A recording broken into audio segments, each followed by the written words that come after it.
All of the NBA Finals matchups this month between the Celtics and Mavericks will be on at Walters Sports Bar in the Navy Yard District.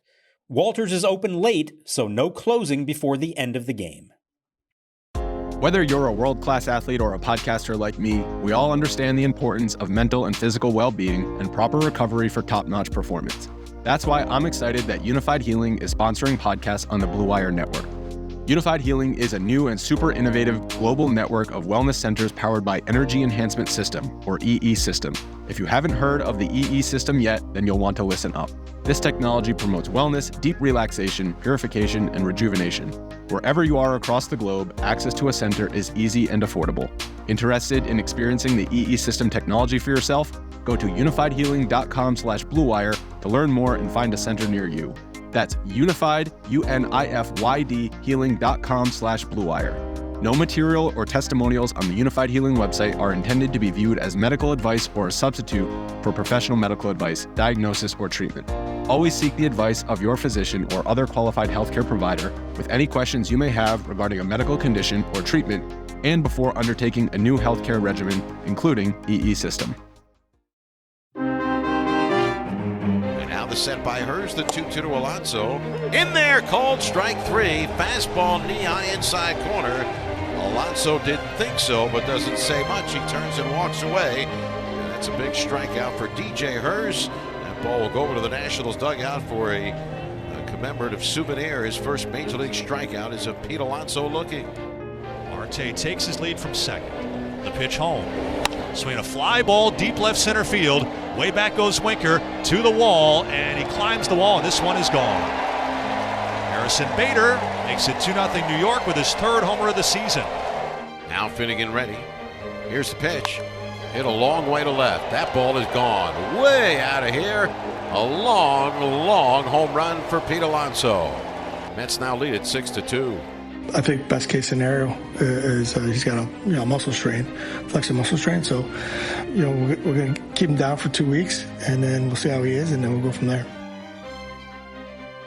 And welcome to Nats Chat for Wednesday, June 5th, 2024. Along with MASNsports.com Nationals insider Mark Zuckerman, who is at Nationals Park. I'm Al Galdi, host of the Al Galdi podcast. For the Nats on Tuesday, there was the game, and there was the news before the game. And the news before the game was significant. The Nats starting pitcher on Tuesday evening was supposed to be Trevor Williams, but the Nats starting pitcher on Tuesday evening was not Trevor Williams. The Nats on Tuesday announced that they had placed Williams on the 15-day injured list, retroactive to June 1st, with a right flexor muscle strain.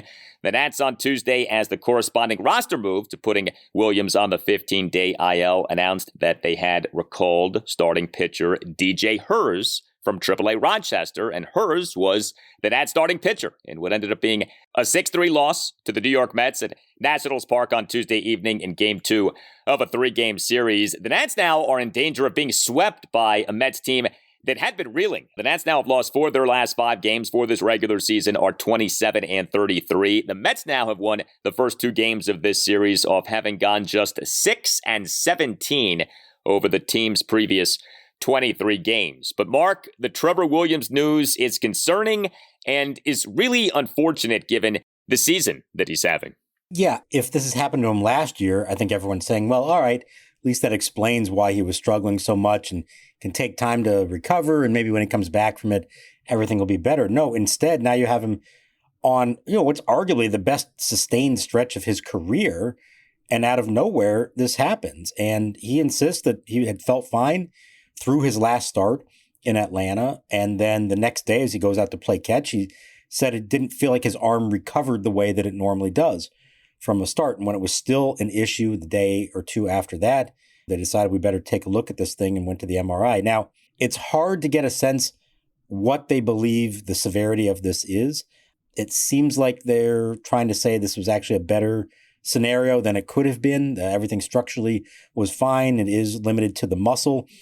I asked, because I'm sure everyone had the same reaction when they see flexor strain, how does this compare to Josiah Gray? Because we know Gray, even though it wasn't seen as a really significant injury, we're almost 2 months out now, and he's just now finally ready to go on a rehab assignment.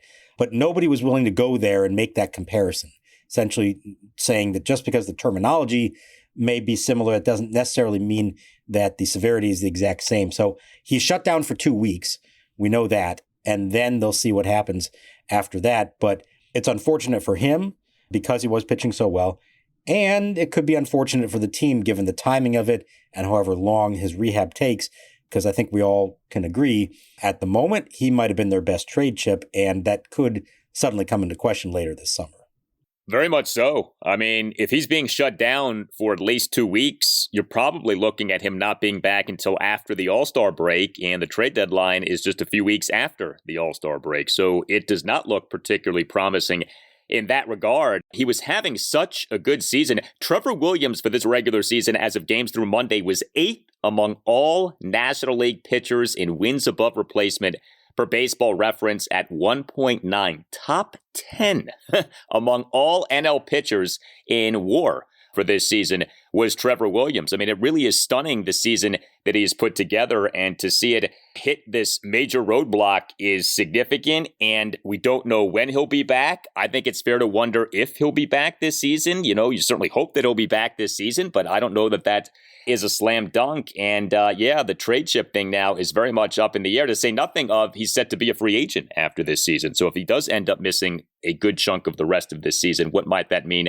for him contractually speaking? So the Nats recalled DJ Herz from AAA Rochester. DJ Herz, you know, there's some irony here, right? We talk about Trevor Williams being a trade chip. The Nats got DJ Herz via their top trade chip from last season, Jeimer Candelario. July 31st, 2023, the Nats acquired Herz as part of the trade package from the Chicago Cubs for Candelario. The Cubs took Herz out of a high school in North Carolina in the 8th round of the 2019 MLB draft. He is the Nats' number 12 prospect per MLB pipeline this season, his age 23 season. He was the Nats' starting pitcher for this game against the Mets on Tuesday evening, and he, in what was his major league regular season debut, officially allowed 4 runs in 4 innings. He gave up 7 hits, which were a home run, 2 doubles, and 4 singles. He issued 2 walks and a wild pitch. He threw 75 pitches, 48 strikes versus 27 balls. Now, that final line, 4 runs in 4 innings, perhaps a bit misleading. He tossed 3 scoreless innings, but then allowed 2 runs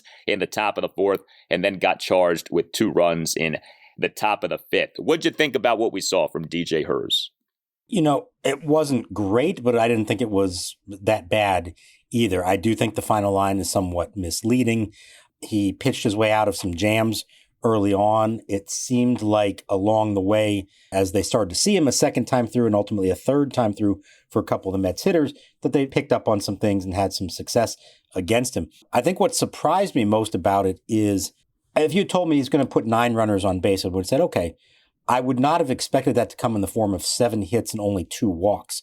His reputation coming into this was that when he gets in trouble, it's because he has lost his command, and it can be all over the place. And he has big strikeout numbers, but also big walk numbers in the minor league. So I was expecting more of that. And in the end, there weren't a ton of strikeouts. I think it was only 3 of them for him, but only 2 walks. And the command, aside from a couple of very errant pitches, was pretty much there. So they were hitting him. I don't know what to make of that necessarily. I'll just say afterwards, he was all smiles. Davey Martinez was all smiles.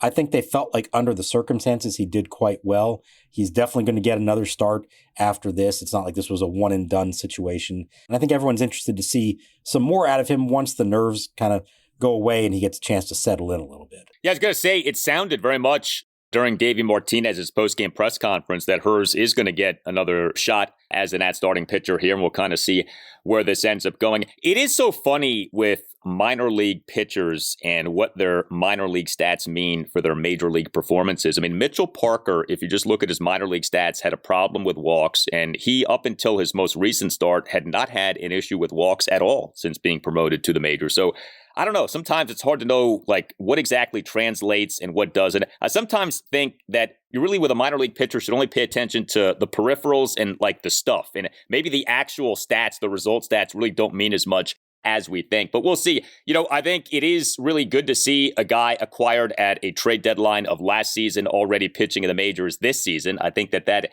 is encouraging. I do have to say, though, Jackson Rutledge. Here you have Josiah Gray injured. Rutledge gets passed over in favor of Mitchell Parker. Now you have Trevor Williams injured. Rutledge gets passed over in favor of DJ Herz. Jackson Rutledge, in case you're not paying attention, for AAA Rochester this season, 10 starts, an ERA of 6.21. He was drafted in the first round of the 2019 MLB draft, and he was taken out of San Jacinto Community College. He was a college pitcher taken in a first round 5 years ago. He still is not a mainstay in the Nats rotation. What does this tell us about where we are with Jackson Rutledge? Yeah, some of it's unfortunate timing. In this case, Herz happened to be right on schedule, in sync with Williams to be able to make that start. And if this really was a decision made in the last 24, 36 hours, which it sounds like it was, I think that played some role in it. But it is interesting because at the end of spring training, Davey pretty much said that Rutledge would be the first choice when they needed someone. Now, of course, things have to line up right for you, and they haven't. And you also have to go and pitch well yourself at AAA. And unfortunately, he hasn't really done that. Doesn't mean it can't still happen. There is still time for that. But with each pitching prospect who comes up and makes his debut and at least performs well enough to stick around, and certainly Mitchell Parker is going to stick around for a while, and DJ Herz is going to get another shot. We know Cade Cavalli is coming here relatively soon. There are going to be fewer and fewer opportunities. And so Rutledge, I think, is now at a point where he really has to make a name for himself at AAA to even be back in the conversation again. It's unfortunate. You hope that your first-round picks develop into what you want them to be, but it's not a guarantee, and I think it's far enough removed from it now that his first-round status doesn't necessarily give him a leg up over others. These are, Jake Irvin, Mitchell Parker, DJ Herz. These are all guys drafted in the 4th round or later. 2 of them by the Nats, 1 of them by the Cubs. That means something early on in your career, but as it plays out, it does come down to performance. These guys have outperformed Rutledge in the minor leagues, and so they got the opportunity here in the big leagues first. One of the great things about what has happened with Jake Irvin and Mitchell Parker this season is that takes away some of the sting of what's happening with someone like Jackson Rutledge. Because if you're not getting what you're getting from Parker and Irvin, I do think we're talking more about what's happening with Jackson Rutledge and how more and more this is looking like another failed first-round pick by the Nats. If he does continue to struggle this season and doesn't warrant a promotion to the majors, he is 6'8". He does throw hard. We know that most relievers are failed starters. At what point do you think the Nats start to think, hey, maybe it's time we turn this guy into a reliever and turn this into a salvage operation?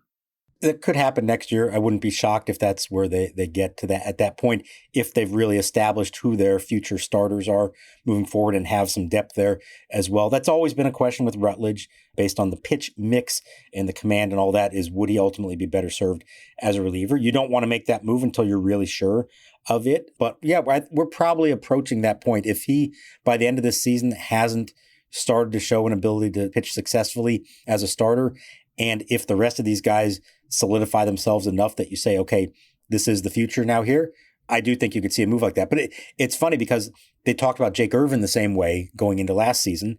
He pitched well, he got his chance to come up here, and now he's run with it. So not like Rutledge, he made 4 starts at the end of last year. He had that brief call up just for the day for the doubleheader this year. You'd like to think that he deserves another opportunity at some point to start. But like I said, you got to perform first at AAA to earn that start. It's not just going to be based on the fact that you were a first-round pick 5 years ago. And just to put a bow on the starting pitching conversation, we mentioned Josiah Gray. It does appear as if he's finally ready for a minor league rehab assignment, right? Yeah, he went 3 innings and 65 pitches in a simulated game on Tuesday, and it sounds like, barring any complications or setbacks after that he is good to go now and go pitch in the minor leagues probably this weekend on Sunday somewhere. And it may only have to be a few of those because these simulated games, he's already built himself up, like I said, to 3 innings. So if he could go 3 or 4 in a minor league game and then 4 or 5 the one after that, that could be enough. Maybe 1 more, maybe 3 tops before you bring him back up. So I think we're counting down the weeks now finally to Josiah Gray returning to the Nationals rotation. Well, I know our guy Tim Shovers is counting down the days until Patrick Corbin is out of the Nats rotation. The Trevor Williams news certainly seemed to complicate Tim's desires for Corbin to be out. But if DJ Herz now is a part of the rotation for at least a little bit and Josiah Gray is about to come back, maybe, just maybe, Tim will get his wish. We'll see. Corbin is starting Game 3 of this series, so that could be a big start for our friend Patrick Corbin in terms of his status in the rotation. Hey guys, it's Al Galdi for Window Nation, which has another great offer for listeners of the Nats Chat podcast. Window Nation is extending its semi-annual sale, 50% off all window styles, plus 0% interest for 5 years, and an additional bonus if you schedule an appointment between now and the end of this month. Call 866-90NATION or visit windownation.com and tell Window Nation that Al Galdi sent you. Window Nation windows are the best. Add to the look, feel, and value of your home. Every Window Nation window undergoes a 50-point inspection before the window leaves the Window Nation factory. And know that Window Nation's vinyl windows can do everything that wood or composite windows can do, and at a fraction of the cost of wood and composite windows. Take advantage of this offer for listeners of the Nats Chat podcast. 50% off all window styles plus 0% interest for 5 years, and an additional bonus if you schedule an appointment between now and the end of this month. 866-90NATION or windownation.com. That's 866-90NATION or windownation.com. And tell Window Nation that you want the deal that you heard about from Al Galdi on the Nats Chat podcast. From grown-worthy dad jokes to patching up skinned knees, your dad is one of a kind. This Father's Day, give him a gift that is guaranteed to take him to his happy place. Omaha Steaks. Order mouth-watering gift packages starting at just $89 when you go to omahasteaks.com and use promo code NATSCHAT at checkout. Each package is backed by their unconditional money-back guarantee. Show your dad the love he deserves with a gift as unforgettable as he is. Visit omahasteaks.com, promo code NATSCHAT at checkout. Prize Picks is America's #1 fantasy sports app with more than 5 million members. It's the most fun and exciting way to get in on the action while you watch your favorite sports and players. You just pick more or less on 2 or more player stats for your shot to win up to 100 times your cash. I made my first $10 deposit and received an instant $10 bonus. And if you have the skills, you can play for a shot of turning your $10 into $1,000. And playoff time is the best time to join the Prize Picks community of over 5 million members who have already downloaded the app. Prize Picks is available in more than 30 states across the country, including California, Texas, and Georgia. Download the app today and use the code BLUEWIRE for a first deposit match up to $100. That's a first deposit match of up to $100 when you download the app and use the code BLUEWIRE. Prize Picks. Pick more, pick less. It's that easy.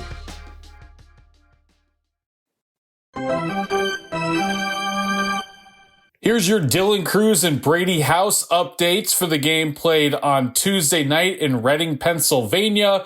Cruz hit cleanup center field, pair of doubles, struck out once. His OPS is at .816 on the season. Hitting right behind him, the third baseman, Brady House, had a single, struck out twice. His OPS is at .743 on the year. Now back to the show. Left-hander deals the pitch, swinging a ground ball right side and through, a base hit right center field. Winker around third, he will come home. Marte will lob the ball into second base. And Jacob Young has delivered a 2-out run-scoring single into right center field. The Nationals are on the board here with 2 out of the bottom of the 5th. It's now the Mets 5 and the Nationals 1.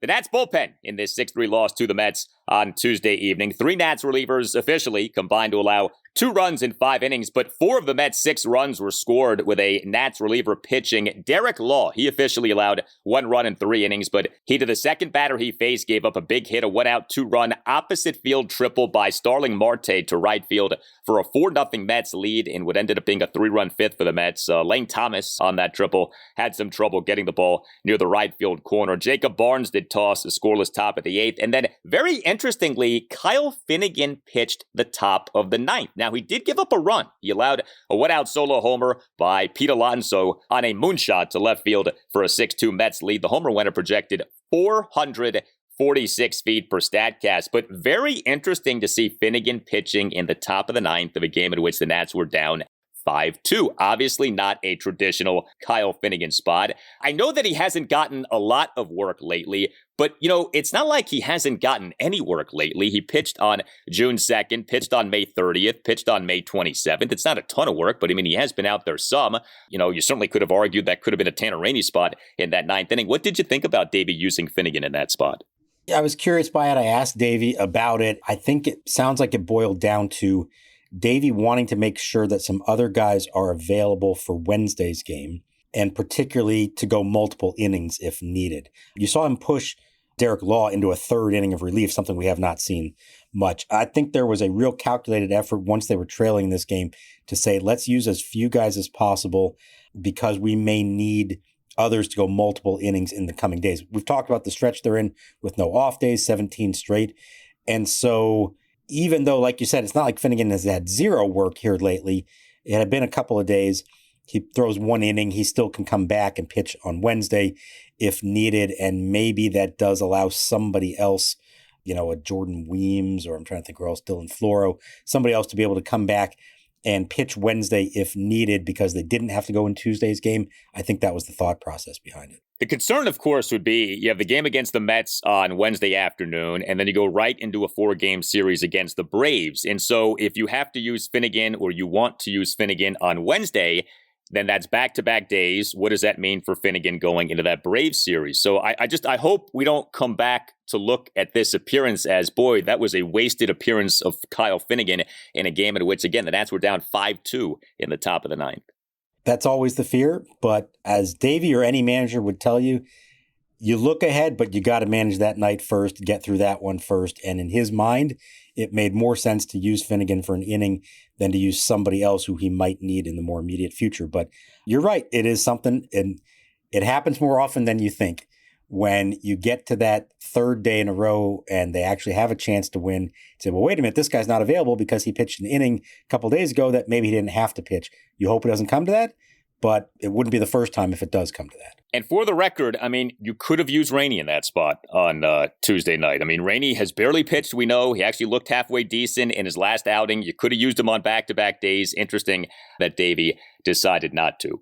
The Nationals offense, another frustrating performance in this 6-3 loss to the Mets on Tuesday evening. Just 3 runs, just 6 hits, all of which were singles. The Nats did draw 4 walks. That was good. And the Nats did go 3 for 10 with runners in scoring position. But this was yet another game in which the home run was absent. The Nats over 60 games in this regular season, just 48 home runs and a team slugging percentage of just .353. Now, there were positives for the Nats offensively in this game. First of all, C.J. Abrams and Jacob Young were back. Abrams returned from a 3-game absence caused by a left shoulder injury. He is the Nats' starting shortstop and number 1 batter, went 1 for 4 with a single and a walk. And Jacob Young returned from a 2-game absence caused by a right hand injury. He is the Nats' starting center fielder and number 9 batter, got on base 4 times. He was really good. 3 for 3, 2 RBI singles, another single, and a walk. Young in the bottom of the third drew a 2-out walk. Young in the Nats' 1-run fifth had a 2-out opposite field RBI single through the right side of the infield to cut the Nats deficit to 5-1.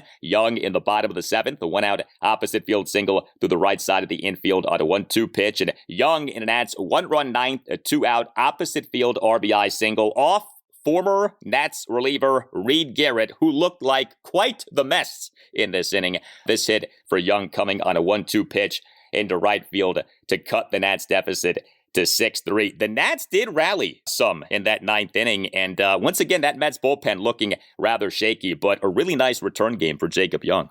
That was good to see. He was the only one who had any real success against David Peterson going the other way. All 3 of his hits to the opposite field, and not weak hits. He was hitting that with authority to that direction.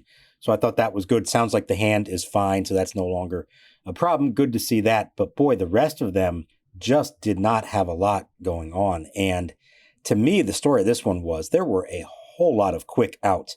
David Peterson's pitch count was essentially, at the end of each inning, whatever the number of that inning was, that's the first number of what his pitch count was. So 20 pitches at the end of the second, 33 at the end of the third, 42, 54, 64.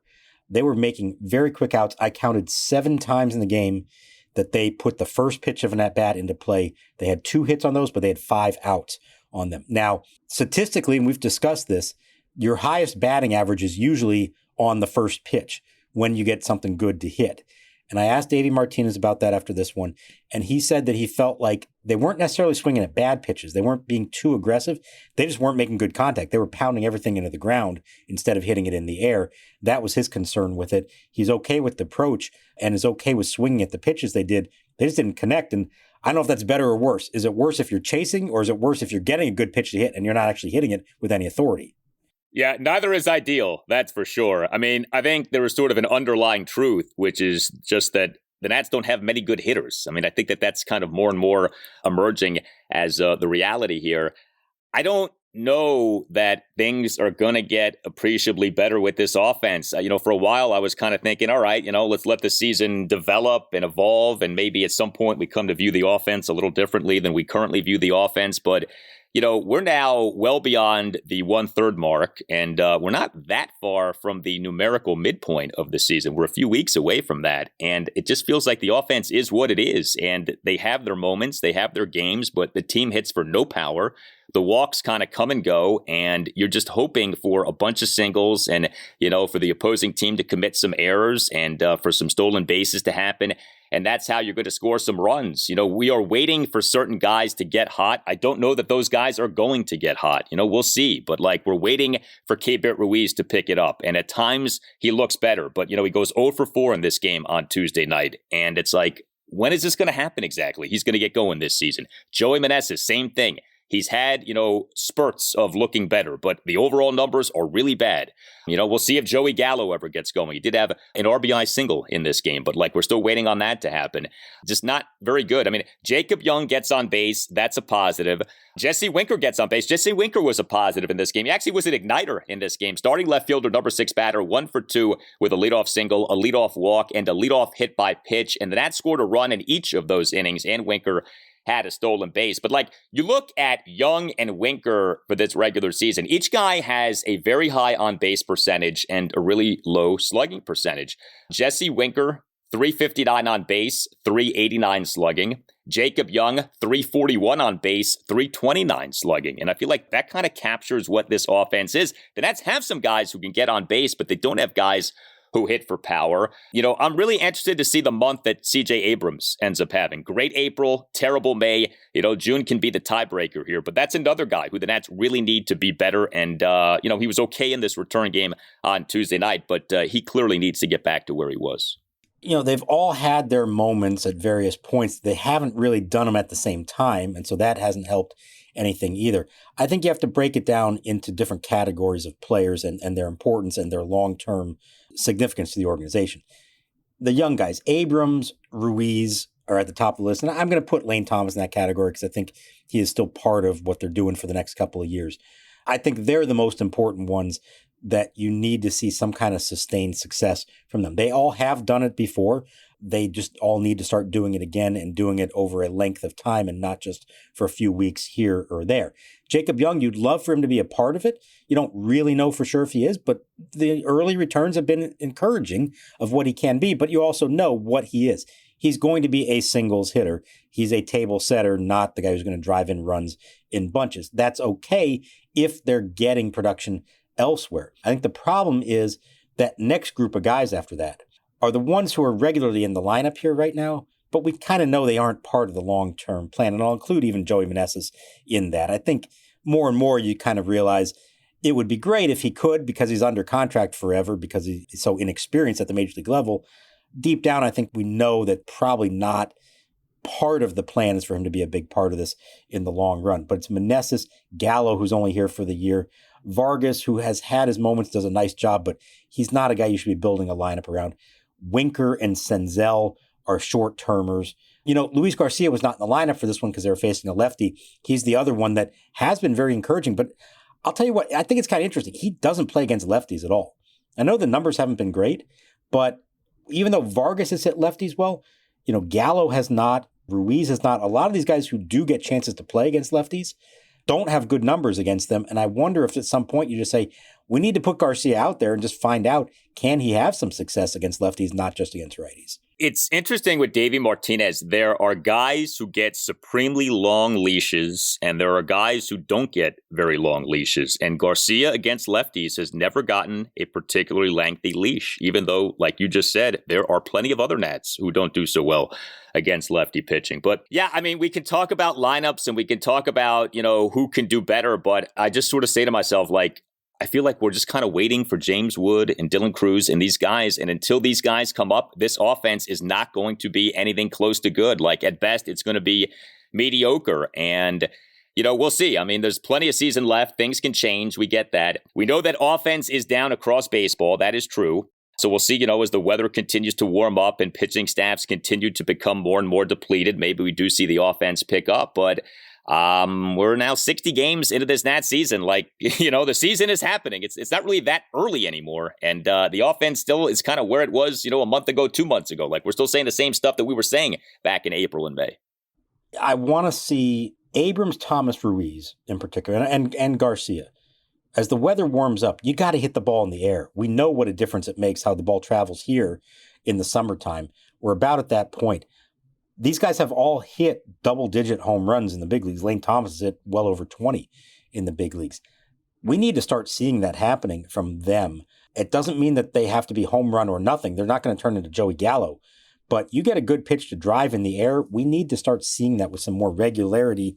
I get in April and May, it's maybe not as feasible to hit home runs. As we get June, July, August, you've got to make that a part of your game, I think. You do, and I'm presuming that Darnell Coles emphasizes that with guys. I mean, emphasizing launch angle isn't really a new thing anymore. I presume that most, if not all, hitting coaches are doing that, but I don't know. It does not seem to be a specialty of Nats batters. And I don't think we can overstate the Keibert Ruiz thing. Like, his numbers this season are atrocious, and that's unacceptable. You can't have that from your every game catcher and a guy who routinely serves as your designated hitter as well. And if you look at the batted ball stats for Keibert, they're also bad. The StatCast data, the process stats. It's not like he's hitting balls, really hard. He's smashing pitches and he's just hitting it a bad luck a bunch. Like, no, even that data isn't that good.